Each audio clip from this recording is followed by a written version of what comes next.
What I think about most of these cryptocurrencies, it just identifies how much money laundering there is being done in the world. Is it true that you're building out a cryptocurrency capability? No. Don't your clients want crypto exposure? No, I don't believe any client has sought out crypto exposure. Really? Yes. I'm encouraged by how many people are focusing on it. I'm encouraged about the narrative, but I don't believe we should think about crypto as a substitute of currency, but I am fascinated by it as an asset class. Specifically on Bitcoin, we're a believer in digitization of products, and we do believe it could revolutionize finance. It's digitizing gold in many ways as a hedge against inflation, a hedge against the devaluation of your currency. Bitcoin is an international asset, and so it can represent an asset that people can play as an alternative. The foundation of BlackRock is about hope. Newsflash, fam. Y'all got rugged to me and the Fed homies YOLO'd into Bitcoin years ago. We aped in like straight degens. I'm talking big bags, baby. All that FUD was just to drive down our entry points. No cap. Y'all got played. But don't get salty, bitches. Now we together up against those normies. Also, want to shout out to crypto Twitter and all my moon boys. Gang, LFG.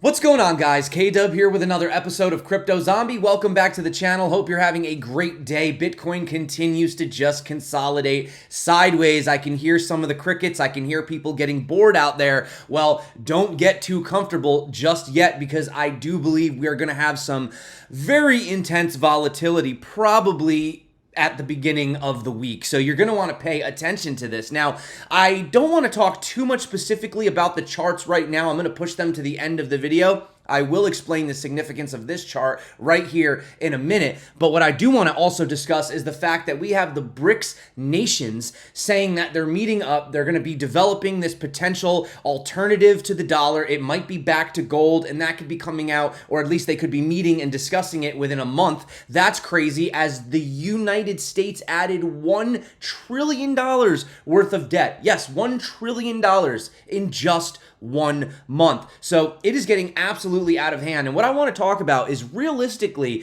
the truth about global Bitcoin adoption and just how fast and how crazy could the Bitcoin price actually get. So we've heard Arthur Hayes talking about this mega mania phase that he discusses. And the craziest part about it is it's not even why most people think the Bitcoin price would increase. Most people say, oh, you know, BlackRock, Bitcoin ETF, all this stuff. No, even crazier than that, guys. So I want to talk about all that today, because there are a lot of people that tend to say, you know, we're not early anymore. You know, this is, you know, too many people know about crypto. There's no real gains to be made anymore. We need to go, you know, look into other sectors and other things. Well, I'm going to tell you why that is not the case. Stick around to the end. I think you guys will appreciate this video. So if you're not subscribed, you know what to do.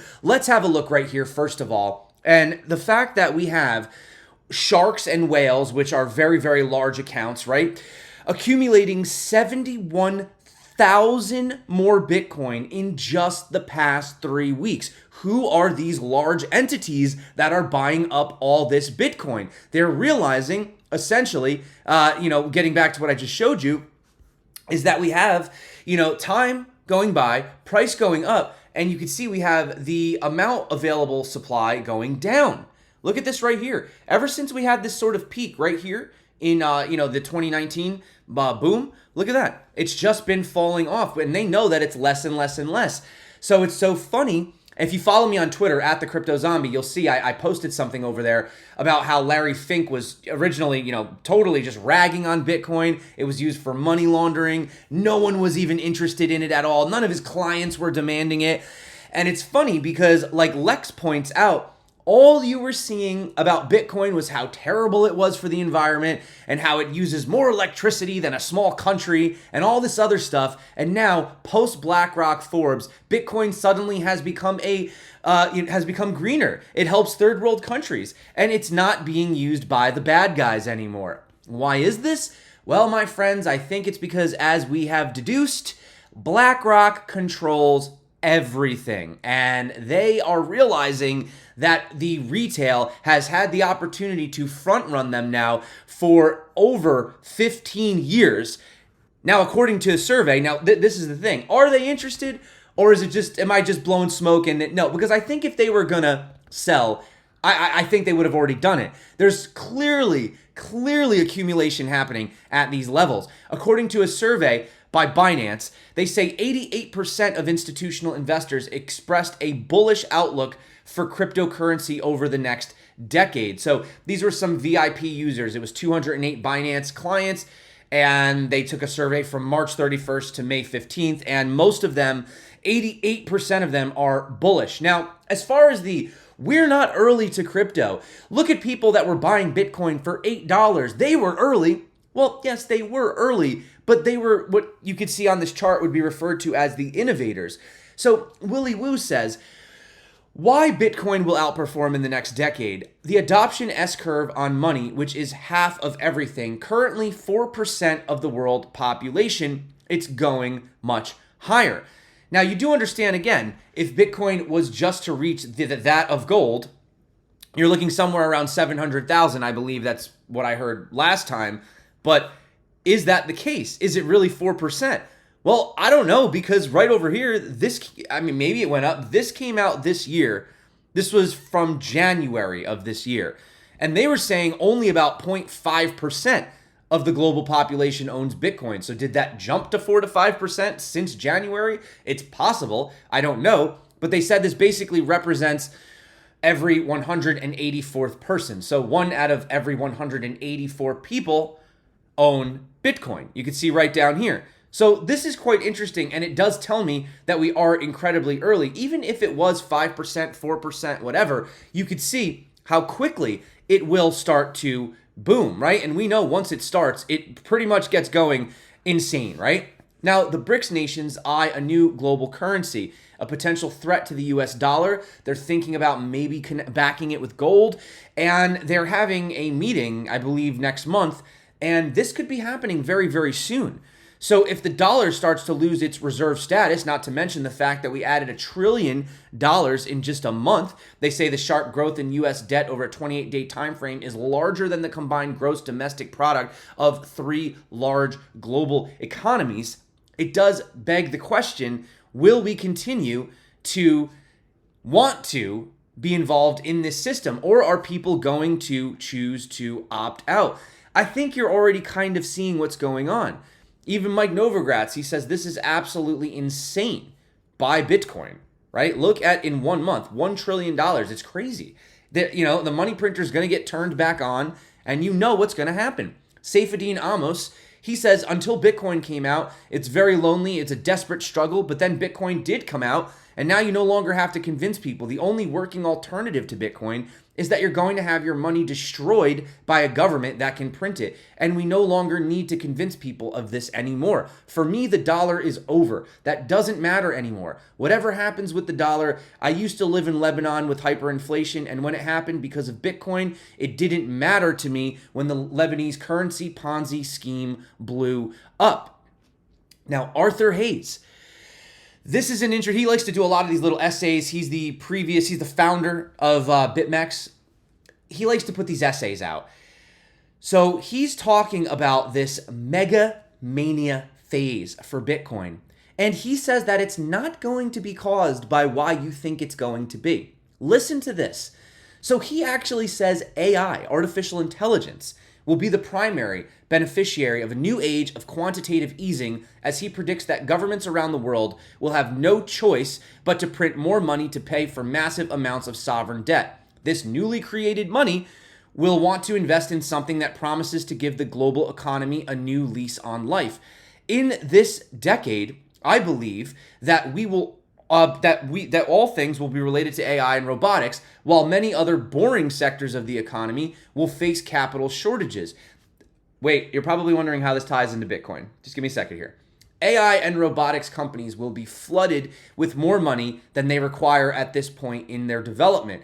If Bitcoin is seen as likely to be, or even starts to be, used by AIs, then we could see 2 separate manias combine into one mega mania. The mania of wanting to escape inflation within the fiat financial system, and the mania of wanting to own a piece of the next phase of human computer evolution. The overlap of these two manias would likely drive investors to grossly overpay for growth, causing the value of the Bitcoin network to rise to silly levels. Now, when does he see this happening? He says, I believe the peak of deranged growth investing will occur in the 2025 to 2026 timeframe. Now, what's weird is, looking at the cycles of Bitcoin, looking at sort of our projections for the price, we on this channel, I do believe that we could see a new Bitcoin all-time high next year, absolutely, as in past 70. Honestly, we could even see it this year, but I know a lot of people don't think that's possible. Again, these phases, they start off like this, and then once you start getting those parabolic candles, forget about it. It's over, right? So, but 2025 is when we thought we were going to see the high. So the fact that he's saying 2025 to 2026, interesting. Would we then have an elongated cycle? Would it be like some super cycle like everyone's always talked about? That would be interesting.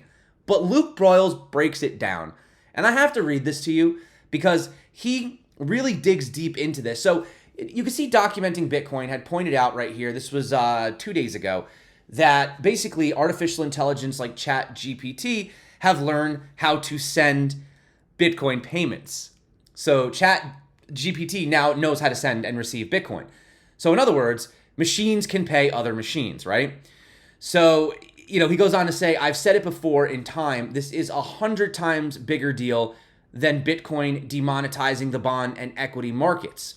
So obviously he talks about BlackRock, and the remaining Bitcoin is about 60 billion, whereas BlackRock's assets under management is about 8.6 trillion. That's 140x. Sure, if we're using that math, but basically in a nutshell, there really isn't enough Bitcoin to go around for everyone who still doesn't have exposure to Bitcoin yet. Of course, he says Bitcoin is digital gold, but this is really missing the big point. It's a useful metaphor. Again, if it was digital gold, it would be $700,000, but that's similar to saying that the internet is a big deal because it's like a digital newspaper. It's true, but if you limit your view, you'd think the internet is only blog posts. You've missed 95% of the innovation.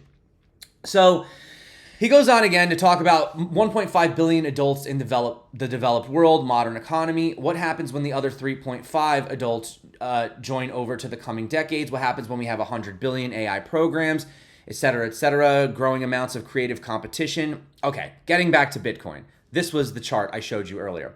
So the amount of liquid Bitcoin likely peaked in March of 2020. You can see right here. We've been on a steady decline ever since, okay? So where is this Bitcoin going? Well, it's going into the wallets of the hodlers. Nobody wants to sell. I showed you the conviction of the diamond hands. I mean, you've seen people ride the wave from 20K to 3K to 60, 70K, down to 15, back up to 30. I'm one of them. Hello, I'm one of them, okay? And these guys are realizing that there's not a lot, and it's only going to get less and less with the halving, more hodlers, less supply on exchanges, right? Especially now if we get these, Bitcoin ETF, if it does get approved, that'd be crazy. So, talking about this, go on the federal debt, we've talked about all that. So we have less in common with the future than the past, he goes on to say. Bitcoin is trading for hundreds of millions of political currency units in many nations already. But the actual big deal is that all the propensity gains from all future innovations will flow into society's base money. He says this is why it is crucial for people to get off of zero. Saying Bitcoin is digital gold is like saying a locomotive is an iron horse. A train is not a horse. Bitcoin is not gold, right? They are completely different animals. So this misleads people in thinking horses actually have a chance in a head-on collision with a train. Political currency has no chance, none. When you buy Bitcoin, you're doing two things. One, you're going short on all political currency, and two, you're going long on all innovation. Both of these are really good bets. So I really, really love that thread by Luke Broyles. Really, really breaks it down. And I do agree, and Mark Cuban agrees as well. I'm not going to read all this, but basically he talks about when you're dealing with crypto lending versus TradFi, whatever you want to call it, traditional lending or borrowing, there's a lot of layers upon layers to protect against corruption, but it also adds cost, time, complexity, and even worse, limits access to many who actually need it. Now, yes, there are inherently flaws in smart contracts and things of that nature, but DeFi can be tweaked. And over time, we can build it to be this perfect, well-oiled machine, right? We're still learning, we're still auditing, but it still is a much better alternative.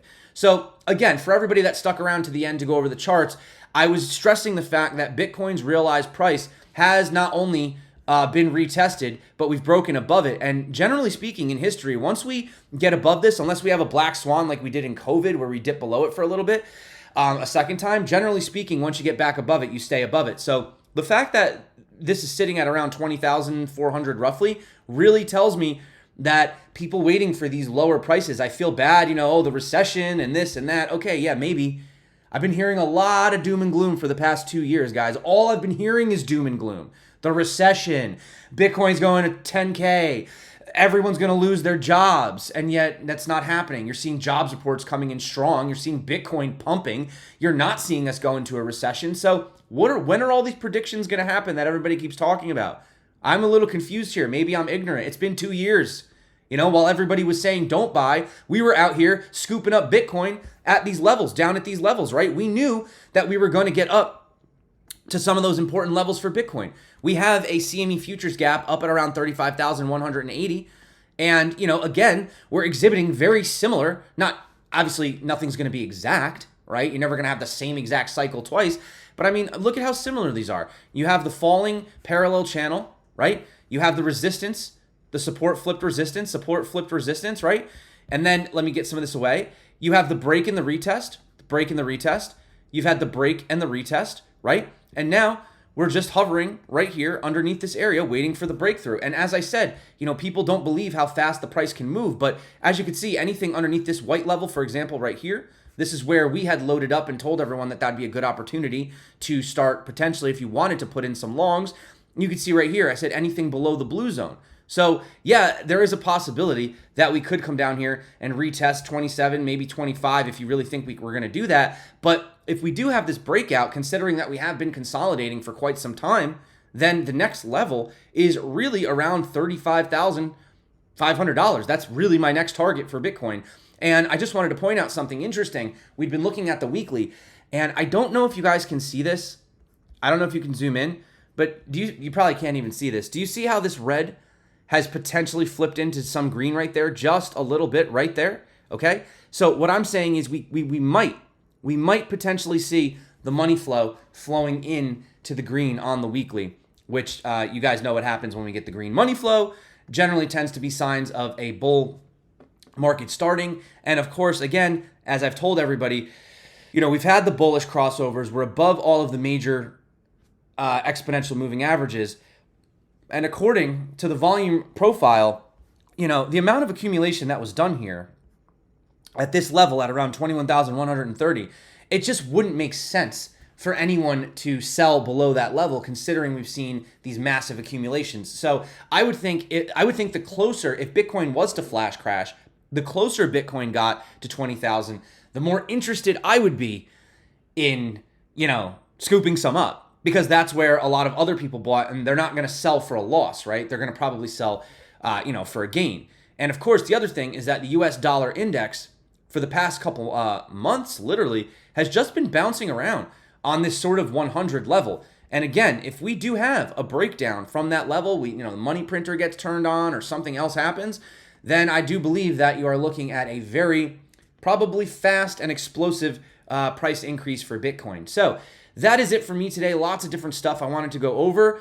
Ultimately, guys, if you do want to learn how to trade, though, you do know I have the tutorials below. There's $56,000 in bonuses, all different kinds of options. If you're interested, you can get an engrave 10% off. Make sure you guys use the code CryptoZombie. But that is it for me. So let me know what you think about this crazy mega mania phase, potential AI, Bitcoin revolution. What do you guys think? BlackRock controlling the world?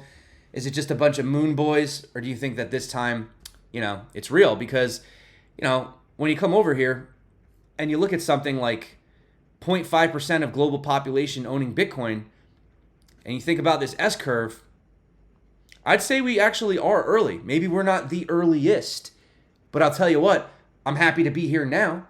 And I do think that a lot of people watching right now, if you play your cards right, you don't get greedy, you don't overdo it on the degen plays, I think there's going to be a lot of millionaires probably not watching this channel anymore. Probably a lot of you won't watch this channel anymore because you'll all be hanging out, chilling, sipping some good stuff on a beach or something like that. But anyway, I enjoy the time that we have spent. So thank you so much again for coming back to the channel. You guys rock. You're the reason that I make these videos. Again, if you do want to learn how to trade, check out the tutorials below. If you want to buy stuff, support the channel. It doesn't matter. I do appreciate it, guys. There's bonuses for you as well. I just appreciate you guys coming here, dropping a like, stopping by, saying hello. That's all that matters. Thanks again. If you do want to trade, check out the tutorial. Until next time, stay crypto. And of course, peace out.